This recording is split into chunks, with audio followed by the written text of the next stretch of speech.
아침 말씀. 오늘 본문 말씀은 사도행전 15장 30절에서 41절입니다.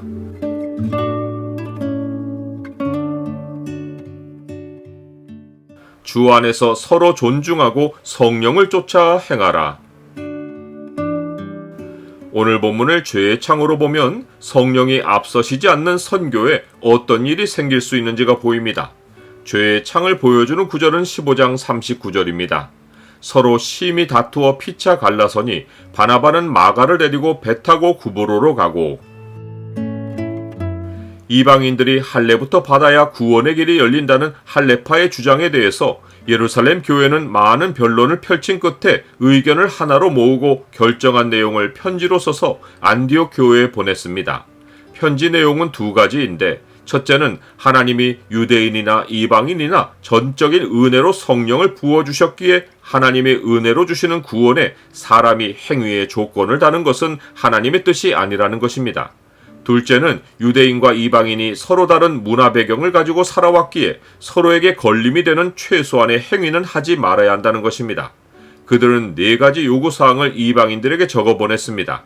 첫째는 우상에게 바친 제물을 먹지 않는 것이고, 둘째는 핏제의 고기를 먹지 않는 것이고, 셋째는 목매어 죽인 것을 먹지 않는 것이고, 넷째는 음행을 삼가는 것입니다. 마지막 요구사항인 음행을 삼가는 것도 앞에 세 가지와 마찬가지로 음식과 관련된 것입니다. 우상 신전에서는 창기를 두어 음행을 통해 신과 접촉하는 예식을 행하였고, 이방인들의 시장에서 파는 고기는 우상 신전의 예식을 거쳐 유통된 것이었습니다. 이런 유통이 일상이 되다 보니 이방인들은 별 생각 없이 고기를 구하고자 할 때 시장에서 고기를 사다 먹었지만, 이방 사회에 사는 유대인들은 고기가 어떻게 유통되는지를 알기에 절대로 시장에서 파는 고기는 먹지 않았습니다. 이방인들이나 유대인들이나 오랜 습성으로 자리 잡은 것은 한순간 바뀌기가 어렵기에 교회는 최소한 이 네 가지 요구사항으로 유대인과 이방인의 연합을 꾀한 것입니다. 이제 예루살렘 교회는 유다와 실라를 대표자로 뽑아서 그들의 손에 교회의 결정을 담은 편지를 들려서 바울과 바나바와 함께 안디옥에 보내었고, 그들은 안디옥으로 내려가서 무리를 모은 후에 편지를 전달했습니다. 교회의 모든 성도는 그 편지를 읽고 그 안에 담긴 위로의 말, 곧 용기를 주는 말로 인하여 기뻐했습니다. 즉, 이방인들은 자기들이 율법의 요구에 매이지 않고 오직 믿음으로만 신앙을 지키며 살아갈 수 있다는 생각에 용기를 얻고 기뻐했습니다. 또한 안디옥 교회 성도들은 이 편지로 예루살렘에서 왔던 어떤 할례파 사람들이 교회의 지시도 없이 나온 것을 알게 되었고, 예루살렘 교회가 이 할례파 사람들이 안디옥 교인들을 괴롭게 하고 마음을 혼란하게 했다는 것을 이해하고 해결책을 보내준 것에 용기를 얻고 기뻐했습니다. 이들은 예루살렘 교회가 결정해서 이방인 성도들에게 요구한 네 가지 사항에 대해서도 이미 전부터 자기들의 사회에서 살아가는 유대인들이 무엇을 꺼리는지를 알고 있었기에 이것이 새로운 요구가 아니라는 것과 자기들에게 짐을 지우는 요구도 아니라는 사실에서 위로받고 기뻐했습니다.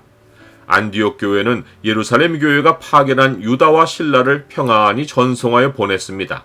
이로써 유대인 성도들과 이방인 성도들이 분열할 수 있었던 문제가 해결되었고, 바른 교훈의 터 위에 교회가 견고히 세워지는 발판이 마련되었습니다. 이후 다시금 율법과 은혜의 문제가 불거졌을 때는 바른 교훈이 세워진 덕분에 누가 다른 복음을 전하는 자들인지를 구별할 수 있었습니다. 이것이 바울이 기록한 갈라디아서 내용의 핵심입니다. 그런데 새로운 문제가 생겼습니다.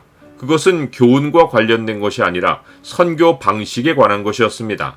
교회가 평안을 얻은 후 바울이 바나바더러 전도 여정에서 말씀을 전했던 성읍들로 다시 가서 형제들이 어떠한가 방문하자고 제안했을 때, 바나바는 마가를 데리고 가자고 하고, 바울은 그가 중도에 우리를 떠나 함께 일하러 가지 않았으니 데리고 가는 것이 옳지 않다고 해서 서로 심히 다투고 피차 갈라섰습니다. 하나님의 사람들이 주의 일을 하는 데서 서로 이견을 보이고 갈라선다는 것이 참된 사역자들이라도 얼마나 더 성숙해야 하고 얼마나 더 주를 의지하는 법을 배워야 하는지를 명백하게 보여주고 있습니다. 나는 주의 일을 한다고 하면서 다른 성도와 다투어 본 적이 있습니까? 바나바는 본래 착한 사람이고 위로하는 성품을 가진 자여서 마가를 데리고 구브로로 갔고, 바울은 예루살렘 교회로 돌아갔던 실라를 불러내어서 지난번 전도 여행에서 지나왔던 지역으로 되돌아가서 교회들을 견고하게 했습니다. 그러나 처음 전도 여정과 이번이 다른 것은, 이번은 성령의 지시가 없고 바울의 제안으로 시작되었다는 것입니다. 이 두 번째 여정에서 하나님은 바울로 큰 어려움을 겪게 하시며 평생 기억할 교훈을 가르치셨습니다. 그것은 하나님 백성은 절대로 하나님만 의지해야 한다는 사실입니다. 형제들아, 우리가 아시아에서 당한 환난을 너희가 모르기를 원하지 아니하노니 힘에 겹도록 심한 고난을 당하여 살 소망까지 끊어지고 우리는 우리 자신이 사형 선고를 받은 줄 알았으니 이는 우리로 자기를 의지하지 말고 오직 죽은 자를 다시 살리시는 하나님만 의지하게 하심이라.